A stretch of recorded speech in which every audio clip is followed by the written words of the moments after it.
आप देख रहे हैं एमके न्यूज़ इंडिया और मैं हूं आपके साथ इमरान खान। अभी हम उपस्थित हैं लक्ष्मीनिया पंचायत में। जैसा कि आप हमारे साथ देख सकते हैं, जो विधान परिषद से इस बार चुनाव जीत करके आए हैं अजय कुमार सिंह जी, उनसे बात करते हैं। एमके न्यूज़ इंडिया में आपका सर स्वागत है। धन्यवाद। सर, आप अभी आए हुए हैं लक्ष्मीनिया पंचायत में, क्या खास वजह है इसके बारे में?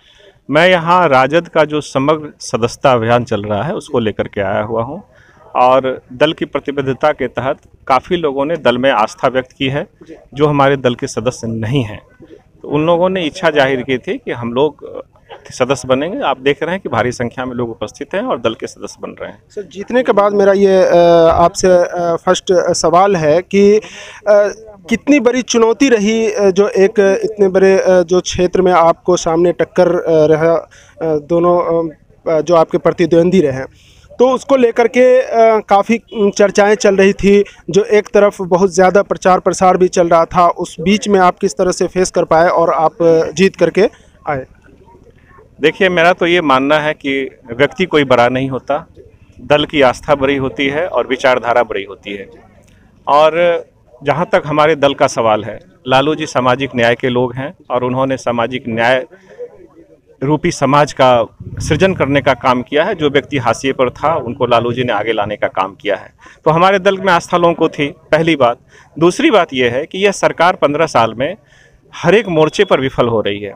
शिक्षा की स्थिति खराब है, स्वास्थ्य बहुत खराब है, युवाओं को रोजगार नहीं है और अपराध अपने चरम पर है।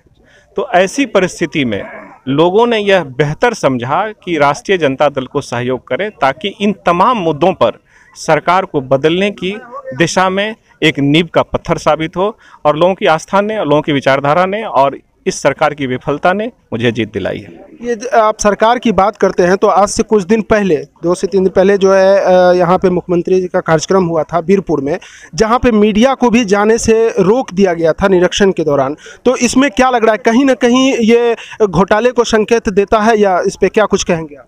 देखिए, घोटाले की बात तो मैं नहीं कह सकता हूँ, फौरी तौर पर यह कहना उचित भी नहीं है। लेकिन मुझे लगता है कि सरकार हर एक मोर्चे पर विफल है, तो सरकार को यह लगता है कि मीडिया के सामने हमारी पोल खुल सकती है, इसीलिए ऐसा किया गया होगा। उससे मुझे जानकारी नहीं है, लेकिन आप जब कह रहे हैं तो बात सच ही होगी कि आप लोगों को दूर रखा गया होगा। उससे लोकतंत्र का चौथा स्तंभ है ये, इसको दूर नहीं रखना चाहिए। आगे ये जानना चाहूँगा कि आप जीतने के लिए, जैसे चुनाव के दौरान में कई सारे वादा किए थे, जो मैं जीत कर अगर आता हूं तो मैं बहुत सारे ऐसे काम हैं जो बताए थे, तो क्या कुछ आप करने के लिए जा रहे हैं जो आपका स्टार्टअप काम होगा जब आप कई सारे योजनाएं खुलेगी, तो क्या कुछ पहले करने के लिए आप जा रहे हैं? देखिए, सबसे बड़ी बात तो यह है कि मैंने कहा था कि मैं जीत करके आपके बीच रहूंगा और आप मुझसे आंख में आंख डालकर सवाल कर सकेंगे। तो मैं आज उसी कड़ी में मैं यहाँ आया हुआ हूँ और मैंने सबको कहा है कि मैं आपके बीच का व्यक्ति हूं और हमेशा आपके बीच में रहूंगा। और मैंने सवाल भी पूछे हैं कि आप मुझसे सवाल पूछिए, अगर कोई ग्रीवांसेस हो तो वो बताइए, तो वही मैं पूछने आया हूं। और जहां तक योजनाओं का सवाल है, तो एक एमएलसी की लिमिटेड योजना होती है, उसकी एक राशि होती है, तो उसमें जो बन पड़ेगा मैं तीनों जिले के लिए काम करूँगा। और डेवलपमेंट का जहाँ तक सवाल है, वो तो सरकार की रणनीति है, सरकार की नीति होती है, सरकार की योजना होती है। उसमें हमारे कलम से जो बन पड़ेगा, जहाँ अनुशंसा करनी होगी, सरकार से आरजू मिन्नत करनी होगी, सरकार का ध्यान आकृष्ट करना होगा, उसमें भी मैं पीछे नहीं हटूंगा। ये अभी बात करें, लक्ष्मीनिया में हम लोग उपस्थित है और यहाँ पर आपको ज्ञापन भी सौंपा गया है कि कालिकापुर मौजा का जो भूमि संबंधित समस्या है उसको लेकर के कुछ आप करेंगे कि? ये तो मेरे लिए बड़ा ही विस्मय भरा क्षण है जब मैंने देखा कि किसी एक मौजे की ज़मीन 30 साल से यूं ही पड़ी हुई है और दाखिल खारिज नहीं हो रहा है। तो मुझे लगता है कि इस सरकार को एक दिन भी अपने गद्दी पर बने रहने का कोई अधिकार नहीं है। इतनी बड़ी आबादी प्रभावित है और इस पर कोई संज्ञान नहीं ले रहा, ना जिला प्रशासन संज्ञान ले रहा है। सरकार में भी लोगों ने अपना पिटीशन दिया होगा, सरकार भी इस पर कुछ नहीं बोल रही है। ये बहुत ही भयावह स्थिति है। सरकार को जनता के से कुछ लेना देना नहीं है, यह इसी बात का द्योतक है।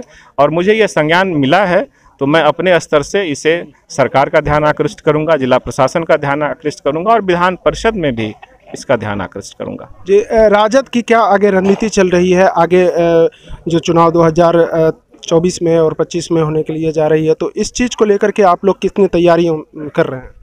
देखिए, राजद में जो बड़ा बदलाव आ रहा है, जैसा कि तेजस्वी जी ने कहा है कि राजद A to Z की पार्टी है।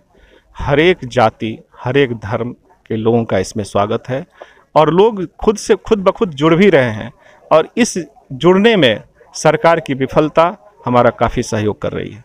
इसमें एक सवाल भी उठता है परिवारवाद को लेकर के, जो आज न कल तंज कसते नज़र आते हैं, या विपक्ष पार्टी हो या जो भी, तो इस पे ये ज़रूर आते हैं कि परिवारवाद पार्टी है जो अभी अपने परिवार को सिर्फ शामिल करना चाहते हैं। इस पे क्या आपकी राय है?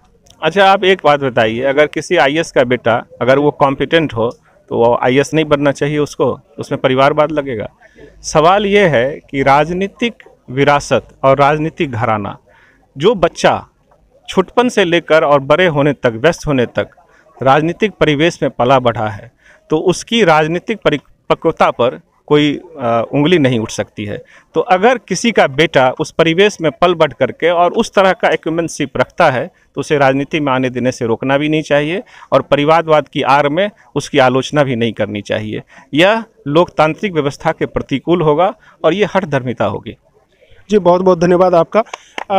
आपने सुना अजय कुमार सिंह को, जो अभी MLC बने हैं और जीते हैं, और जीत कर आए हैं आपको लक्ष्मणिया पंचायत में। कई सारे उन्होंने बात बताई जो एक महत्वपूर्ण है, और ये होना भी चाहिए कि जब अब कोई भी वादा करते हैं तो वादा करने के बाद जब अपने जनसंपर्क अभियान के माध्यम से, और जिस माध्यम से लोगों के बीच अपने साझा करते हैं, अपनी बातों को रखते हैं, और जो वो वादा करके जाते हैं तो उस चीज़ को निभाने की बात करते हैं।